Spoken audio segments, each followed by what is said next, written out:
Andhra Pradesh DSC అభ్యర్థులకు కూడా నమస్కారం. ఈ యొక్క వీడియోలో మనం మనకి ఎలక్షన్ కోడ్ అమల్లోకి వస్తే డిఎస్సి పరీక్షలు జరుగుతాయా అని చాలా మంది అడుగుతూ ఉన్నారు. దానిపై వివరణ అయితే మీకు ఇస్తాను క్లారిటీగా. ప్రతి ఒక్కరు కూడా వీడియోని లైక్ చేయండి. సో ఇలాంటి టెట్ డిఎస్సి అప్డేట్స్ కొరకు మన ఛానల్ ని సబ్స్క్రైబ్ చేసుకుని పక్కన ఉన్న బెల్ ఐకాన్ యాక్టివేట్ చేసుకోండి. వీలైతే మన టెలిగ్రామ్ గ్రూప్ లో జాయిన్ అవ్వండి.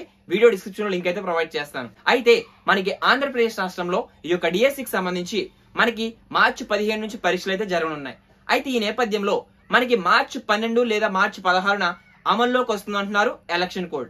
ఒకవేళ అమల్లోకి వచ్చేస్తే గనక మనకి హాల్ టికెట్స్ రిలీజ్ చేసేసినా సరే, ఏ కాంపిటేటివ్ ఎగ్జామ్ జరగాలన్నా సరే ఎలక్షన్ కోడ్ అమల్లోకి వస్తే పరీక్షలు అనేవి జరగవు. సో ఎలా జరుగుతాయి అనేది ఒకసారి మనం పరిశీలించినట్లయితే కనుక, ఏదైతే గవర్నమెంట్ రిలీజ్ చేసిన నోటిఫికేషన్ ఉందో వారు వెళ్లి ఎలక్షన్ కమిషన్ దగ్గర పర్మిషన్ తీసుకోవాలి.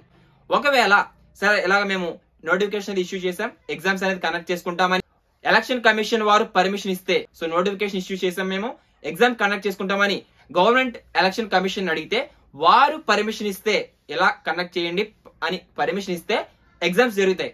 లేదు ఎలక్షన్ కమిషన్ వారు కండక్ట్ చేసుకోవద్దంటే ఆ పరీక్షలు అనేవి జరగవు. సో ఈ విధంగా మనకి డిఎస్సికి సంబంధించి హాల్ టికెట్స్ రిలీజ్ చేసిన, ఎలక్షన్ కూడా అమల్లోకి వచ్చిన ఎలక్షన్ కమిషన్ చేతుల మీదే ఉంటుంది. వారు కండక్ట్ చేసుకోమంటే గవర్నమెంట్ ని కండక్ట్ చేస్తారు, లేకపోతే లేదు. సో ఈ విధంగా మనకి ఎలక్షన్ కూడా అమల్లోకి వచ్చిన డిఎస్సి పరీక్షలు అనేవి ఎలక్షన్ కమిషన్ వారి చేతుల్లోనే ఉంటుంది. సో డిఎస్సికి సంబంధించి ఈ విధంగా అప్డేట్స్ అయితే ఉన్నాయి. కోర్టు కేసుకి సంబంధించి ఏ అప్డేట్స్ వచ్చినా సరే మన ఛానల్ ద్వారా మీకు అందించడం జరుగుతుంది.